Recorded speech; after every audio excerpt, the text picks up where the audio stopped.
Okie dokie, so here we are, once again, the final game of this 6-game series, and you know what, we've gone in a full circle because we're back on Slippery Springs, where the springs are slippery and the water is actually sand.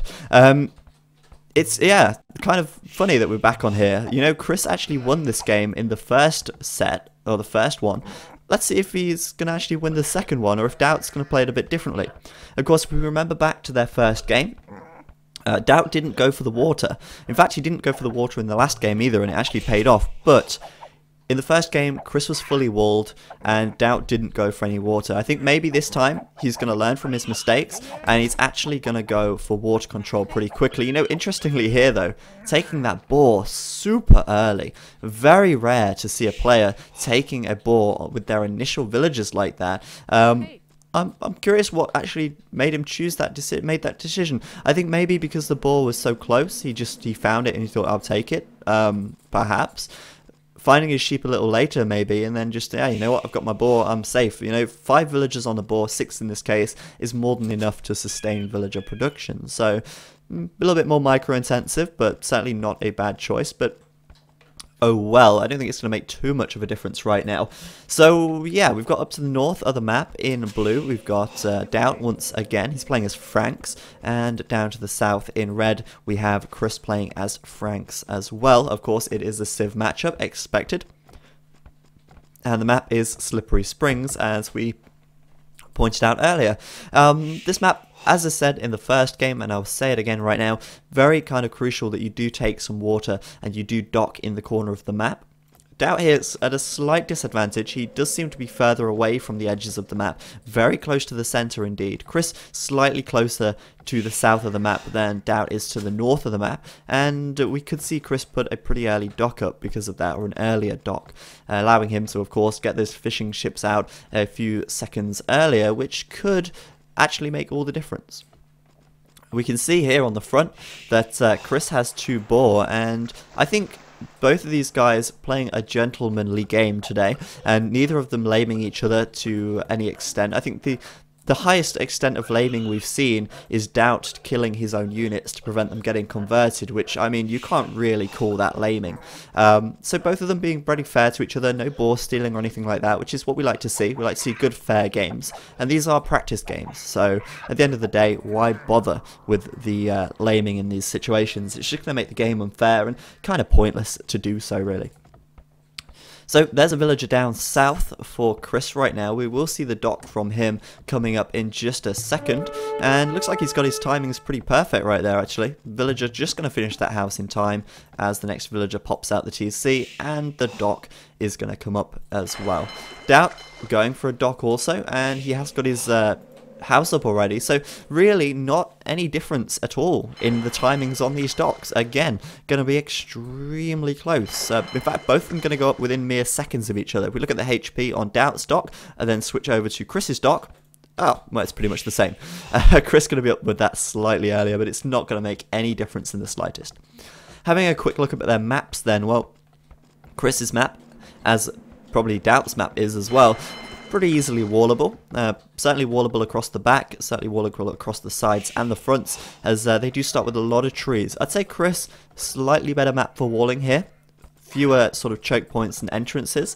Daut very far forwards with his TC, making walling slightly more difficult on this right side, but not impossible. Bear in mind that Franks, of course, do need to build houses, and houses do make pretty good walling structures. So building those across the front, palisades as well, good choice to make. And the thing that really is going to be interesting for me to watch in this game is whether or not Daut actually goes for full land pressure again. From last game, you would kind of make the assumption that he's actually going to go with full water pressure, the same as Chris did, and we're going to see galley wars. Kind of thinking and hoping that he does do that, but you never know. If he actually manages to pull off a land attack, it can be very successful on this map because of the gold positions being so close to the sort of edges of where you would wall. I do think, though, that Daut probably not going to make the same mistake twice, and perhaps going to try for the water a little bit better. Temporarily getting housed right there, not really for long, but long enough to maybe make a difference or slow his fishing ships, and probably not by much, to be fair. Anyway, going to speed things up just a little bit right now through the Dark Age until we get up to Feudal and the action will start. So let's see how it goes. Really hoping, as I said, that Daut is going to go for water here. I just think it's just such an obvious choice on this map, especially due to the fact that you can, you know, travel those boats in the center. I think in this case, especially in this case, because Daut's TC is so close to the center of the map. Look at where this lumber camp is. That is attackable by ships. If Chris brings some galleys here, this buries these lumber camp really easily harassed and very easy to attack. Looks like Daut going to take the deer. Good decision to make. He's not had berries, remember, so going to be struggling slightly for food here. Going with the 4 boats, the 5 fishing ships, and Chris going with the 6. And you know, that's not a bad decision either. They both know that they're probably docking on the opposite side of the maps, and similar to migration, when there's such a big distance between your fishing ships, you can always afford to get out a few more, and it seems like Daut doing that and Chris doing that too. Chris also walling up a bit now with a double palisade wall on this right side. Interesting. Chris up to Feudal slightly faster, so clearly getting that boar initially really doesn't make much of a difference, and going to be walling that up in there as well. Putting up his second dock right now. Galleys coming out. Daut though, coming forwards with a tower once again. It looks like he's going land again. No villager coming up to build that second dock, and he is up to the feudal age, and there's still no dock for him. So he is going to go land again.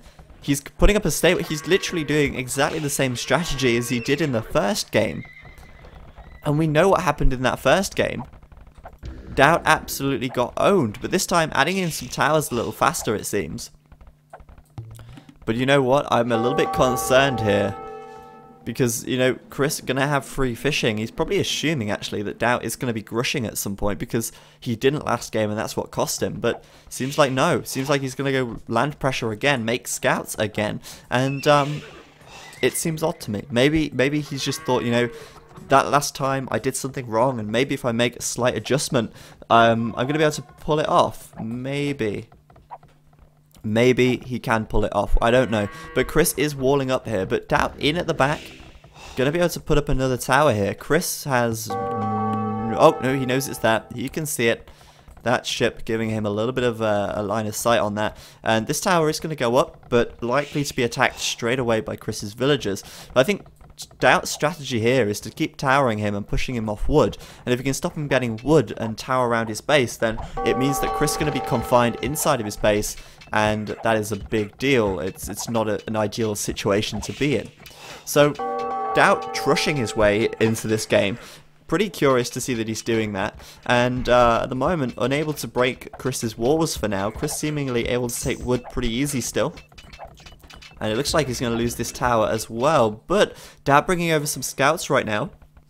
Could kill these villagers off. Bear in mind, these villagers are going to be idle. And if these scouts come in and kill the villagers, and the tower stays up, then Daut actually may keep this tower up, and that's going to be a pain, and it's going to be a thorn in Chris's side. There's the scouts, there's the tower, actually attacking the boats right now, not doing so much damage to them at this stage, but should be able to clear this up. Villagers dying, and Daut should have no issues killing the rest of these villagers. Going to keep his tower up then, and maybe this time, he's going to be able to do it. GG from Chris, what? Are you kidding me? Okay, well, wow, just, I don't know. I don't really know what to make of that. Maybe, why did Chris GG there? Sure, he lost a few villagers. Sure, he has a couple of towers outside of his base. But he has galleys. He can go and kill Daut's ships. And he's already got a score lead. If he kills these ships off, think how much bigger his score lead's going to be. Chris could have easily lumber camped over here. He could have taken this gold. I mean, there's no way. If he'd have lumber camped here, he could probably have stopped Daut from putting up a tower. Sure, he didn't have any stone inside of his base, so towers weren't an option. But it seems a little early for Chris to GG there. I'm kind of disappointed in that result. But at the end of the day, that does mean that our 6-part series, 6-game series, will be tied up at 3 games apiece. And I think Chris probably just getting a bit agitated, a little bit rage quitty there at the end.